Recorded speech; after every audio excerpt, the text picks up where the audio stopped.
This is the Delhi station of All India Radio. Please stand by for our next broadcast. You will now listen to the recording of today's proceedings during the question hour in Lok Sabha. ये आकाशवाणी है। अभी आप आज लोकसभा में प्रश्नकाल के दौरान हुए कार्यवाही की रिकॉर्डिंग सुनेंगे। माननीय सभासदों, माननीय अध्यक्ष जी,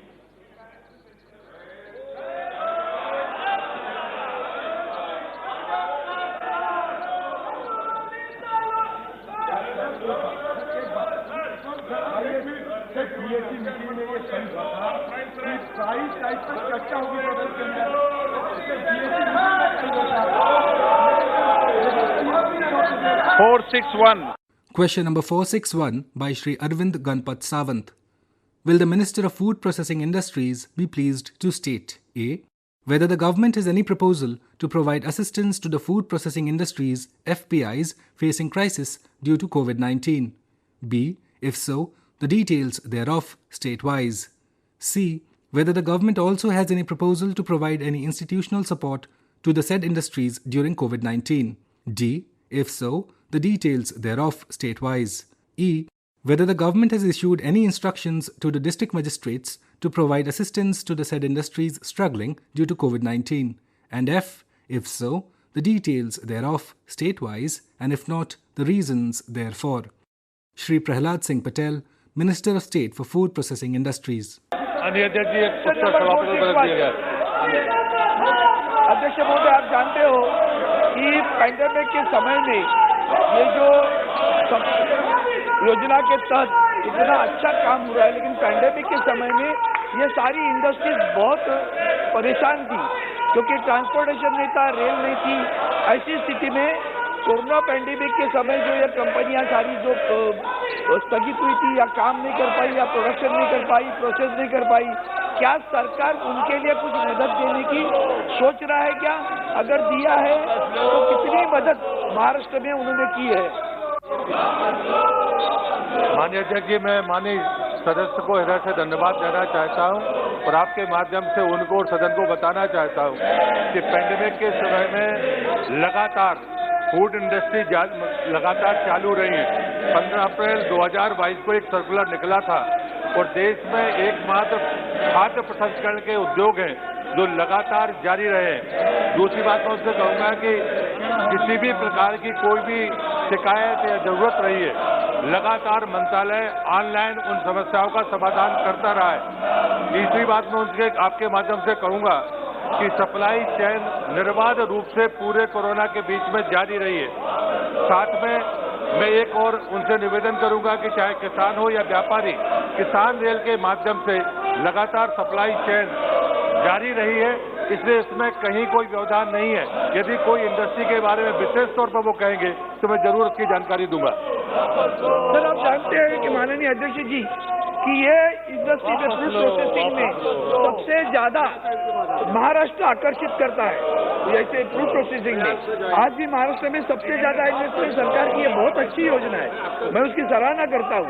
लेकिन एक बात इसमें ध्यान देनी चाहिए कि इसमें फिशरीज भी है, उसके प्रोसेसिंग के बारे में भी कुछ उसका उल्लेख नहीं है। सिर्फ फिश प्रोसेसिंग नहीं, नारियल भी है, कोकोनट भी है, फिशरीज भी है। क्या सरकार उसके ऊपर भी इस योजना में उनको भी शामिल करके कुछ न्याय देने की बात करेगी? क्या क्या उनको ले सकती है? क्या माननीय अध्यक्ष जी, मैं माननीय सदस्य को कहना चाहता हूं कि जो समुद्री उत्पाद है महाराष्ट्र में 17 से लेकर 2021 तक अगर मैं कहूं कि 595 अमेरिकी बिलियन डॉलर का एक्सपोर्ट रहा है और मुझे तो लगातार प्रतिवर्ष होता रहा है। जैसे समुद्री उत्पाद हो, मांस, डेयरी हो, कुक्कुट हो, ये सारी योजनाएं हैं और महाराष्ट्र ने लगातार अनाज से लेकर समुद्री उत्पाद और मांस, डेयरी और कुक्कुट, तेल भोजन, तेल बीज सब पर निर्यात किया है। ये स्कीम महाराष्ट्र में जारी है और महाराष्ट्र पहले 5 राज्यों में जो इस क्षेत्र में निर्यात करता है और बेहतर काम कर रहा है। श्री एन के प्रेमचंद्र जी नंबर 465 भी क्लब कर देते हैं। Shri Sanjay Jadhav. Question number 465 by Shri Sanjay Jadhav, Shri Vinayak Raut. will the Minister of Food Processing Industries be pleased to state A. Whether the government has invited proposals from the states, especially from Maharashtra, for setting up food processing units, industries under the Pradhan Mantri Kisan Sampada Yojana PMKSY. B. If so, the details of the proposals received so far for setting up such processing units from various state governments and enterprises, along with the effective steps taken by the government to set up food processing industries, FPIs, in Maharashtra. C. Whether any steps have been taken by the government to set up FPIs in Maharashtra, along with the efforts made to simplify the process of providing loans and grants to promote the setting up of FPIs. D. If so, the details thereof, and if not, the reasons therefore. And E. The details of assistance provided to the entrepreneurs for setting up FPIs in the state of Maharashtra during each of the last 3 years state-wise. Shri Prahlad Singh Patel, Minister of State for Food Processing Industries. अध्यक्ष महोदय, मैं आपका धन्यवाद मानता हूं। मैं मंत्री महोदय से एक सवाल पूछूंगा। उन्होंने जो जवाब दिया है कि खाद्य प्रसंस्करण उद्योग मंत्रालय 16-17 से महाराष्ट्र सहित पूरे देश में प्रधानमंत्री संपदा योजना PMKSY को करना हेतु तथा संशोधन सुकृत करने के लिए वित्तीय सहायता प्रदान करने हेतु संपदा पोर्टल पर समय समय पर अभिरुचि की अभिव्यक्ति EOI को माध्यम से प्रस्तावित किया। मैं आपसे पूछना चाहूंगा, अब तक 16-17 के बाद कितने प्रस्ताव आपके पास आए, उसकी जानकारी महाराष्ट्र के हद तक मुझे दीजिए। और दूसरा सवाल मैं ये पूछूंगा कि पूरे 2358 प्रस्ताव अभी तक आपके पास पूरे देश भर में से आपके पास आए, उसमें से 441 महाराष्ट्र से आए, तो उसमें से प्रस्ताव आए, उसमें से कितने प्रस्तावों को आपने अभी तक मंजूरी दी है, मैं आपसे जानकारी चाहूंगा। माननीय अध्यक्ष जी, किसान संपदा योजना सबसे लोकप्रिय योजनाओं में है और मैं आपके माध्यम से महाराष्ट्र के तमाम जनप्रतिनिधियों को बताना चाहता हूं और सदन को कि मेगा फूड पार्क जो किसान संपदा योजना का बड़ा कंपोनेंट है, 3 परियोजनाएं थी जिसमें 2 पूरी हो गई है। कोल्ड चेन 62, APC 12 जिसमें से 3 पूरी हुई है। फॉरवर्ड बैकवर्ड लिंकेज वहां पर 11 स्कीम है, उसमें 8 पूरी हो गई है और फॉरवर्ड लिंकेज में 26 स्कीम है जो 20 पूरी हो गई है और ऑपरेशन ग्रीन के तहत 2 योजनाएं वहां पर चल रही हैं। और मुझे लगता है कि किसान संपदा योजना के जितने कंपोनेंट हैं उन सभी कंपोनेंट में महाराष्ट्र सरकार ने अपना काम किया है और देश भर में 68 योजनाएं हैं जिसमें 12 पूरी कर ली गई हैं, जिसमें महाराष्ट्र 3 है। श्री विनायक राउत जी। धन्यवाद अध्यक्ष महोदय। मैं आपके माध्यम से माननीय मंत्री जी से पूछना चाहता हूँ कि फूड प्रोसेसिंग यूनिट एक महत्वपूर्ण योजना है, लेकिन दुर्भाग्य से पिछले 3 वर्ष में पूरे देश में 2358 प्रोजेक्ट आए और उसमें महाराष्ट्र के सिर्फ 72 है। मेगा फूड पार्क जो योजना थी वो पूरी तरीके से असफल हुई, इसलिए हम लोगों ने मांग की थी कि मेगा फूड के जगह पे जो medium food park processing unit है उसे मंजूरी दे ताकि ज्यादा से ज्यादा लोगों को फायदा हो सके।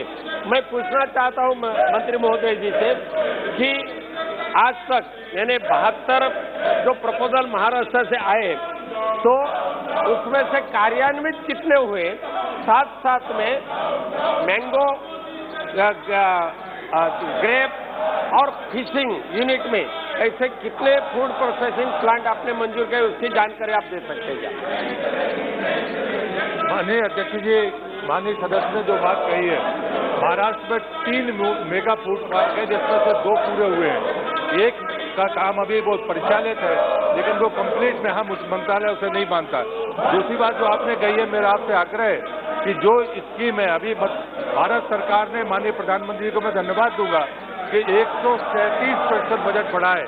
PLI स्कीम जो है जिसमें फिशिंग है, उसमें मोटरोला चीज है, इसमें एक ही स्कीम के लिए 1100 करोड़ रुपए का प्रावधान है जिसको पहली बार इसको लिया गया है। किसान संपदा योजना में पैसा बढ़ाया गया है और जिस यूनिट स्कीम की आप बात कर रहे हैं वो भी लगातार चालू है।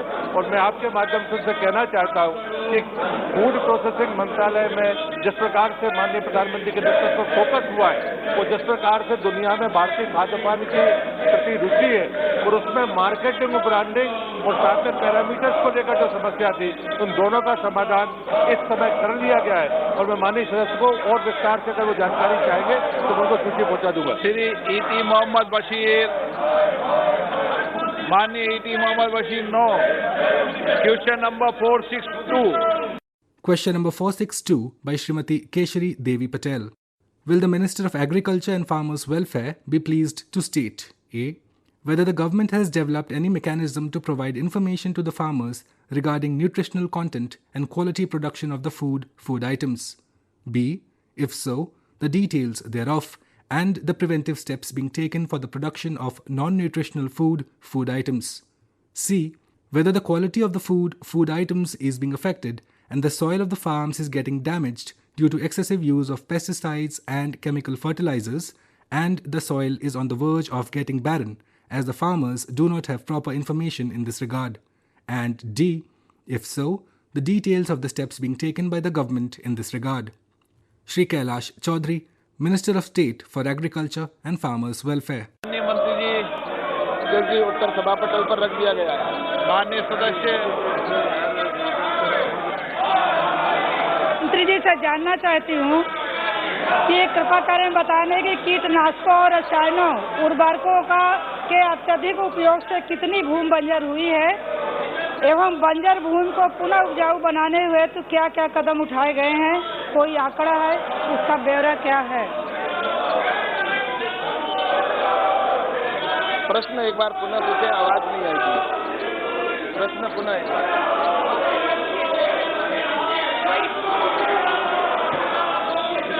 पिछले कुछ वर्षों से बहुत अधिक मात्रा में कीटनाशकों उर्वरकों का उपयोग हो रहा है, जिससे जमीन तो क्षतिग्रस्त हो ही रही है, लोगों को जान भी गंवानी पड़ रही है।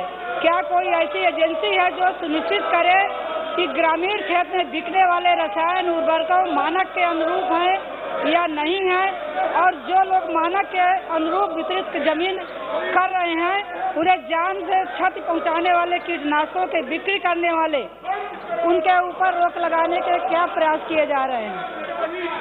माननीय अध्यक्ष जी, भारत सरकार इसके लिए निश्चित रूप से गंभीर है, और जैसा कि पेस्टिसाइड का जिस तरह से उपयोग हो रहा है और जहाँ अधिक उपयोग होता है या कोई ऐसी जो फर्जी अगर कोई पेस्टिसाइड है तो उसके लिए हमारा नेशनल इंसेक्टिसाइड एक्ट है, जो पेस्टिसाइड एक्ट है वो बना हुआ है, और उसके अंदर जो हमारे इंस्पेक्टर है वो वहाँ पर जाकर छापे मारते हैं। और इसके साथ ही इसके अंदर ये भी है कि रासायनिक और उर्वरक जो खाद जो होती है उसको कंट्रोल करने के लिए हमारा एक जो सेंट्रल इंसेक्टिसाइड बोर्ड भी बना हुआ है, और उसमें एक पैरामीटर के तय करते हैं कि कौन सी पेस्टिसाइड का उपयोग किसान को करना है। और मुझे बताते हुए प्रसन्नता है कि माननीय प्रधानमंत्री नरेंद्र मोदी जी ने सबसे पहले सोयल जमीन की जो अपनी बंजर जमीन हो रही है उसको कम करने के लिए भी प्रयास किए जा रहे हैं, कि जो सोयल हेल्थ कार्ड भी वितरित किए गए, जो 22,000 करोड़ जो है वो वितरित किए गए हैं, और 22 करोड़ सोयल हेल्थ कार्ड भी वितरित किए गए। और इसके साथ ही जो हमारे इसको फर्टिलाइजर को बैलेंस डाला जाए किसानों को, इसके लिए अवेयरनेस भी किया जाता है, और इसके अंदर हमारी जो RKVY योजना के तहत भी किया जा रहा है। और इसके साथ ही हमारे एग्री क्लिनिक भी है, और गांवों के अंदर वहां पर टेस्टिंग लैब भी स्थापित की गई है। और इसके साथ ही प्राकृतिक खेती और ऑर्गेनिक खेती को बढ़ावा देने का भी इसमें हम लगातार माननीय प्रधानमंत्री जी के नेतृत्व में सरकार काम कर रही है, जिससे कि उसकी फर्टिलाइज भी सही हो और जो बंजर जमीन हो रही है उसको भी हम किस तरह से कम करें, इस दिशा के अंदर निश्चित रूप से सरकार के प्रयास रहते हैं।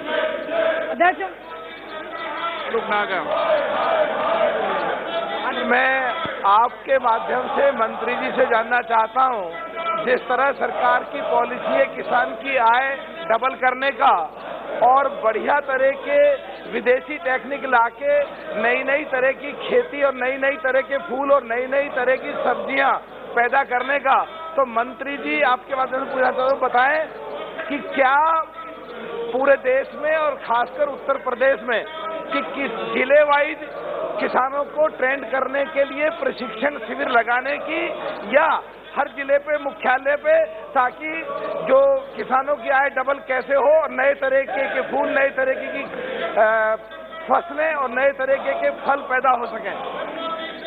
अन्य अध्यक्ष जी, ये सही है कि भारत सरकार नई तकनीकी की खेती किसान तक पहुंचे, इसके लिए लगातार प्रयास कर रही है, जिसमें प्रिसिशन एग्रीकल्चर है, उसके माध्यम से ड्रोन टेक्नोलॉजी का भी हमने उपयोग प्रारंभ किया है और हॉर्टिकल्चर के अंदर एरोफोनिक्स से हाइड्रोफोनिक्स से किसान खेती करे, इस दिशा के अंदर लगातार प्रयास कर रहे हैं। और हमारे जो कृषि विज्ञान केंद्र है वो इसके लिए फील्ड डेमोन्स्ट्रेशन भी करते हैं और आत्मा योजना के तहत वहाँ पर ट्रेनिंग देने का भी काम किया जाता है और आरकेवीवाई योजना के तहत भी राज्य सरकार है उसके अंदर इसका प्रोजेक्ट को ले सकती है।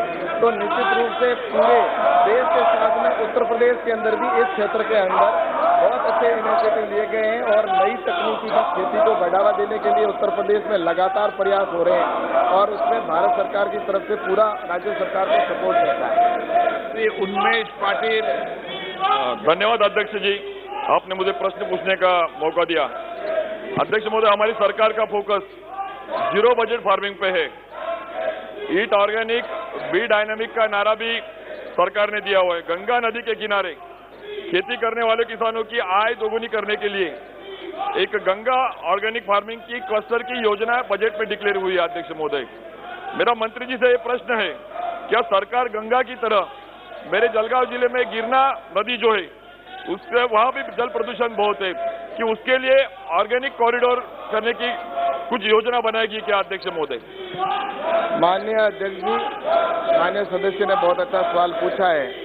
माननीय प्रधानमंत्री जी का विजन है कि प्राकृतिक खेती और ऑर्गेनिक क्षेत्र के अंदर रकबा बढ़े, इसके लिए स्कीम भी है और हमारे जैविक खेती पोर्टल भी इसमें बनाया गया और इसमें किसान जुड़े हुए हैं। और नमामि गंगे के तहत हमारा जो प्रोजेक्ट है उसके अंदर भी इतने किसान लगभग 120 करोड़ रुपए का प्रोजेक्ट भी है। तो ये बात सही है कि अन्य नदियों के अंदर भी इसको जोड़ने का, जैसे इन्होंने कहा कि गिरना नदी की बात की है, तो मैं आपको बताना चाहता हूँ कि इसके अंदर जो हमारी प्राकृतिक खेती है उसको बढ़ावा देने के लिए लगातार प्रयास किए और उसका क्षेत्र भी निश्चित रूप से बढ़ा है प्राकृतिक खेती के अंदर और लगभग 38.19 लाख हेक्टेयर के अंदर देश भर में प्राकृतिक खेती होती है और जिसमें हमारे परंपरागत कृषि विकास योजना है और इसके साथ ही प्राकृतिक कृषि पद्धति को और भारतीय कृषि खेती को भी हम बढ़ावा दे रहे हैं और लार्ज एरिया सर्टिफिकेशन के तहत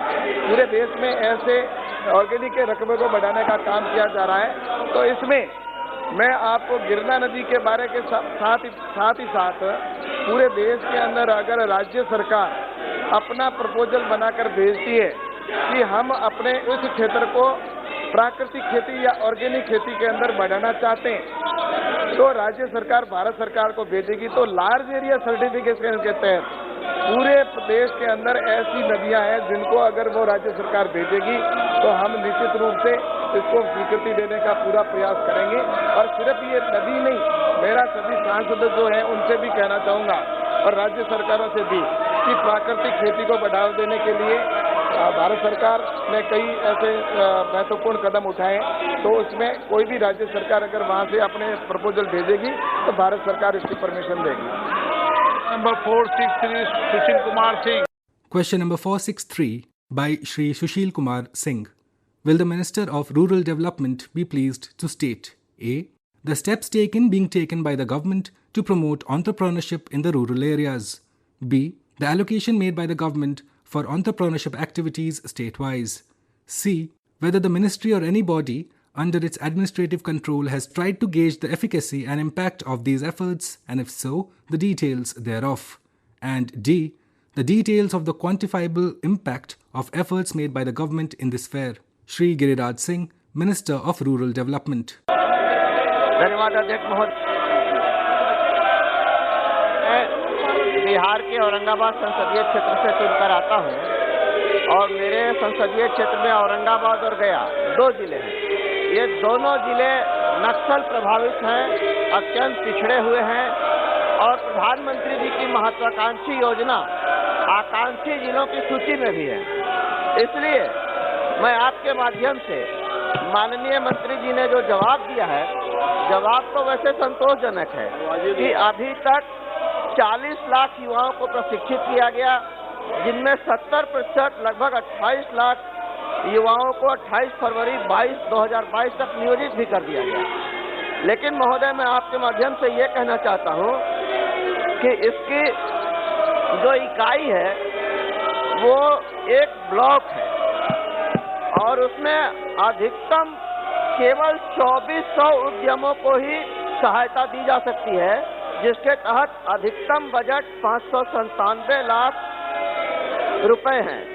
तो मैं आपके माध्यम से माननीय मंत्री जी से यह जानना चाहता हूं कि जो जिले नक्सल प्रभावित हैं, जो जिले प्रधानमंत्री जी के आकांक्षावान जिलों की सूची में हैं, जो राज्य और देश के औसत विकास तक पहुंचना चाहते हैं, जिन जिलों के युवा मुख्य धारा से न भटके, वो बंदूक न थाम कर उनके हाथ में कोई काम हो, ऐसे जिलों को इस योजना के माध्यम से उन बेरोजगार युवकों को प्रशिक्षित करके उनको रोजगार या नियोजित करने की कोई योजना आपके पास है, आप करना चाहते हैं? मैं माननीय अध्यक्ष महोदय के माध्यम से यह जानना चाहता हूं। अध्यक्ष महोदय, माननीय सदस्य ने जो विषय रखा है, मैं जानता हूं, मैं भी बिहार से आता हूं, उनका जिला संवेदनशील है, लेकिन मेरी मजबूरी है अध्यक्ष महोदय कि मैं राज्यों के माध्यम से काम करता हूं। 22 जिलों में राज्य ने दिया है और विभाग केवल rural self employment training RSETI के माध्यम से, स्टार्टअप विलेज एंटरप्रेन्योर के माध्यम से, DDU GKY के माध्यम से, प्रोजेक्ट उन्नति के माध्यम से और NRLM के माध्यम से NRETP में हम करते हैं। इनके राज्य को भी हमने देने का काम किया है। अगर मैं आग्रह करूंगा कि राज्यों से इनके जिले के प्रस्ताव आएंगे, उस पर हम विचार करेंगे। महोदय, मैं मंत्री जी का धन्यवाद करना चाहता हूं कि हमारे राज्य बिहार को स्वीकृत निधियां 6,704 लाख रुपए, जिसमें केंद्र का जो अंश है वो 4,022 लाख रुपए है।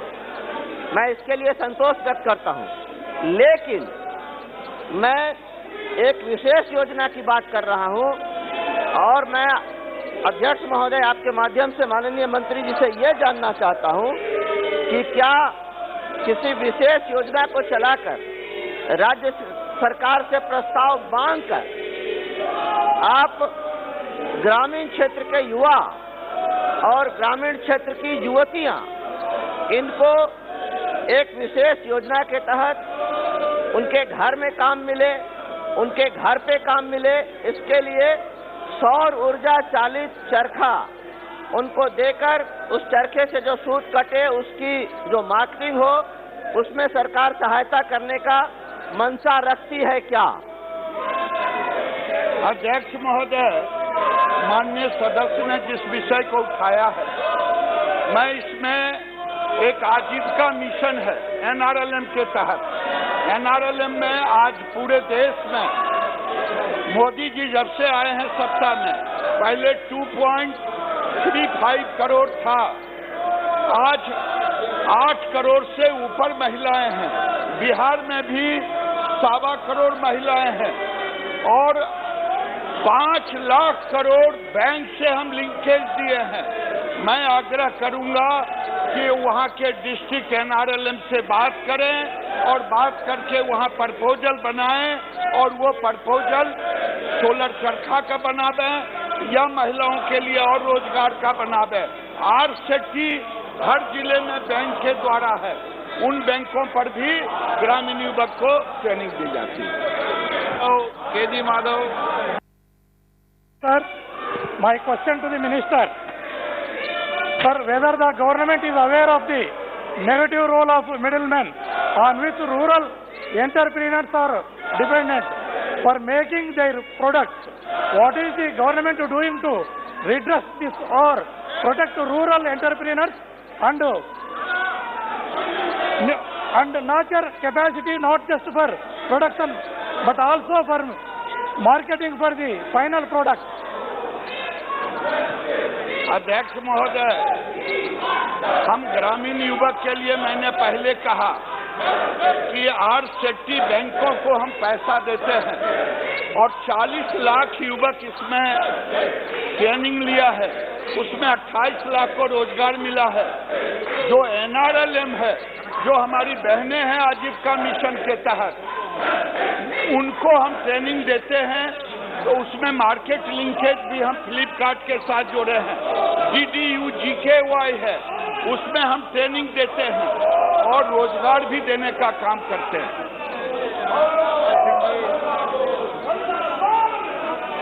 अध्यक्ष महोदय, आपका बहुत बहुत धन्यवाद। अध्यक्ष महोदय, मैं सबसे पहले तो माननीय मंत्री जी का कि जिस प्रकार से, जिस समर्पित भाव से हमने यशस्वी प्रधानमंत्री मोदी जी के मिशन को लेकर को आगे बढ़ रहे हैं, उनका मैं बहुत बहुत अभिनंदन करता हूं। मेरा सवाल ये है कि आज से लगभग 50 वर्ष पहले गांवों के अंदर जिस प्रकार से गांव आत्मनिर्भर होते थे, वहाँ लोहार होता था, बढ़ई होता था, कुम्हार होता था, अलग अलग जो थे, धीरे धीरे वो सब वहाँ से पलायन करके शहरों की तरफ दौड़ रहे हैं। क्या गांव वाइज वहाँ पर जो है क्या भारत सरकार की तरफ से प्रदेशों को ये एडवाइजरी जारी की जाए कि गांव वाइज वहाँ पर जो है ये आइडेंटिफाई करके इन लोगों को दोबारा जो है उनका एंटरप्रेन्योरशिप बढ़ाया जाए और उनको सरकारी सहायता दिलवाई जाए? धन्यवाद। महोदय, ऐसे तो इस प्रश्न से नहीं लेना देना है, लेकिन मैं माननीय सदस्य ने गांव की बात उठाया है। मोदी जी ने देश में 300 क्लस्टर रुर्बन बना रहे हैं विभाग से, और वो गांव की आत्मा शहर का उसमें व्यवस्था हो और उसमें इन्हीं सब चीजों को रखा गया है। और वो 300 रुर्बन क्लस्टर ग्रामीण विकास मंत्रालय तैयार करने जा रहा है राज्य के सहयोग से। Question number 464 Jagdambika ji. Question number 464। Question number 464 by Shri Jagdambika Pal. Will the Minister of Heavy Industries be pleased to state A. Whether the government has organized any summit to bring new and sustainable technologies in the engineering and manufacturing sector? B. If so, the details thereof. C. The details of the Bharat Heavy Electricals Limited BHEL built coal to methanol CTM pilot plant. D. Whether methanol is a good option as an alternative fuel, and if so, the details thereof. E. The present installed methanol production capacity of the country. And F. The steps being taken by the government to escalate the installed methanol production capacity in the country. Shri Mahendra Nath Pandey, Minister of Heavy Industries. माननीय सदस्य अध्यक्ष जी, मैं आपके माध्यम से बहुत महत्वपूर्ण सवाल करना चाहता हूं, जो केवल सत्ता पक्ष नहीं, पूरे देश के किसानों से जुड़ा हुआ है, देश के उपभोक्ताओं से, देश के मध्यम वर्ग से, कि अगर आज क्रूड ऑयल पे जिस तरह से इंपोर्ट बिल बढ़ रहा है, जिस तरह से हमको सरकार हमारी चिंता कर रही कि कास्ट कटिंग हो, और आज जो पेट्रोलियम की कीमत में, तो हमने मेथिनॉल के उत्पादन के संबंध में सवाल किया है। और मैं धन्यवाद दूंगा माननीय मंत्री जी का कि उन्होंने जिस तरह से मीटिंग किया 4 दिसंबर 2021 को, कि राउंड टेबल एक कॉन्फ्रेंस हुई जिसमें सभी प्रदेश के मंत्री, सचिव और सारे लोग थे। उसमें इलेक्ट्रिकल मोबिल पे, बायोगैस पे, मेथिनॉल पे, ऑटो सेक्टर में। तो मैं जानना चाहता हूं कि अगर ये राउंड टेबल कॉन्फ्रेंस हुई, उसके बाद हैदराबाद में एक पायलट प्रोजेक्ट 0.25 मीट्रिक टन का लगाया गया, और उस मीट्रिक टन के लगाने से अगर उसमें हाई इंडियन एस कोल से सिनगैस बन रहा है और सिनगैस से मेथनॉल बनाएंगे, तो उस पायलट प्रोजेक्ट के बाद उसका क्या परिणाम आया? अब देश में अगर आप मानते हैं कि मेथनॉल एक अल्टरनेटिव फ्यूल है, तो उसके उत्पादन को बढ़ाने के लिए BHEL आगे कोई उस परिणाम के बाद कार्रवाई करेगी? मैं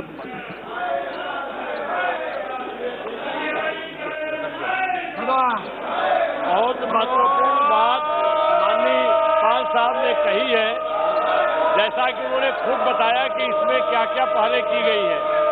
तो मैं आपके माध्यम से सदन को बताना चाहता हूं कि ये गैसोलीन पर ये कार्रवाई बहुत पहले से फ्यूल पर ये चल रही थी।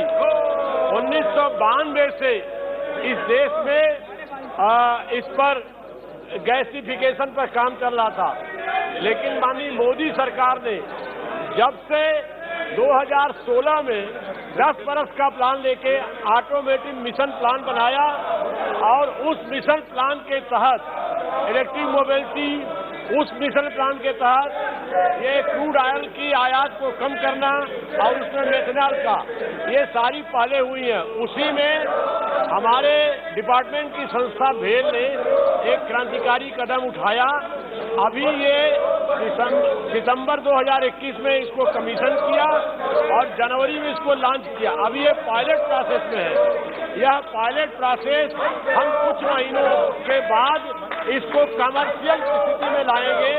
निश्चित तौर से 15% मिथनॉल का प्रयोग होने से इस देश में क्रूड ऑयल का आयात कम होगा और हमारा वित्तीय बचत होगी।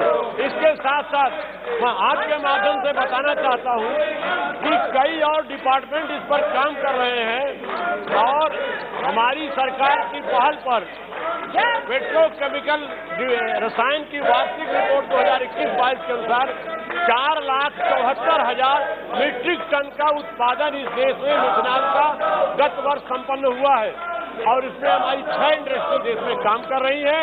भारत सरकार माननीय मोदी जी की अगुवाई पर इस पर बहुत सजग है। माननीय सदस्य को मैं आपके माध्यम से आश्वस्त करना चाहता हूँ। सदन की कार्रवाई 12 बजे तक के लिए स्थगित की जाती है। अभी आप आज लोकसभा में प्रश्नकाल के दौरान हुए कार्रवाई की रिकॉर्डिंग सुन रहे थे। You were listening to the recording of today's proceedings during the question hour in Lok Sabha. This broadcast came to you from the Delhi station of All India Radio.